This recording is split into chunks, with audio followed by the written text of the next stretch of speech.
आज आपको मैं एक स्टोरी बताता हूँ। ये बंदा यहाँ ग्राउंड पे खड़ा है और ये जॉगिंग करने के लिए खड़ा है। अब यहाँ पे दूसरा बंदा आता है जो उसका दोस्त है, तो ये पूछता है कि भाई तू क्या कर रहा है। ये बोलता है यार मैं जॉगिंग करने आया हूँ। ठीक है, तो इनकी दोनों की बात होती है, फिर ये बंदा यहाँ से चला जाता है। अब ये बंदा चला गया।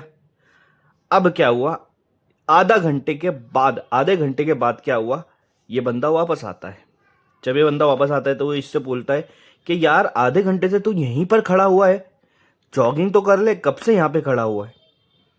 तो अब ये बंदा जो है ये बोलता है यार भाई जब तू यहाँ से गया ना, तो फिर मैं जॉगिंग स्टार्ट कर चुका था और पूरा इस ग्राउंड का चक्कर लगा के, जो कि 1 किलोमीटर का ग्राउंड है, पूरा इसका डिस्टेंस है, चक्कर लगा के वापस जैसे यहाँ पर आया उसके बाद तू आया।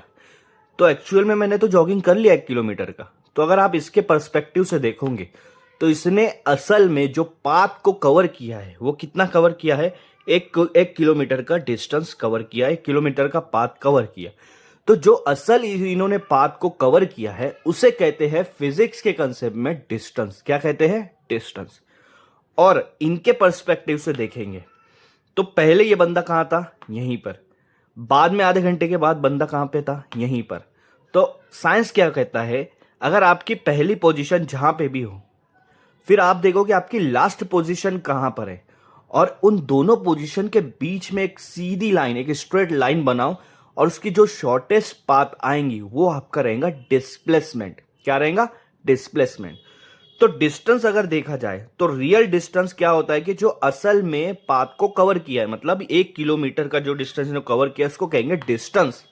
ठीक है।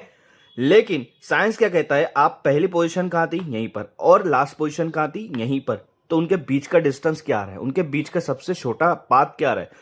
तो इसके केस में इनके बीच का सबसे छोटा पाथ क्या आ रहा है? 0, क्योंकि शुरुआत में भी यहीं पर था, आखिरी में भी यहीं पर था। तो इसके हिसाब से डिस्प्लेसमेंट क्या हुआ?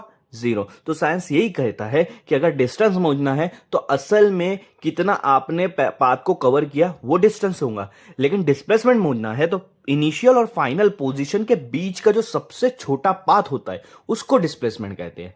तो डिस्प्लेसमेंट आपका प्लस में भी आ सकता है, माइनस में भी आ सकता है, 0 भी आ सकता है। जैसे इस केस में बंदा यहां से शुरू करके वापस उसी जगह पर आया तो इसका डिस्प्लेसमेंट क्या होगा? 0 होगा, क्योंकि शुरुआती पोजीशन और फाइनल पोजीशन दोनों एक ही जगह पर है।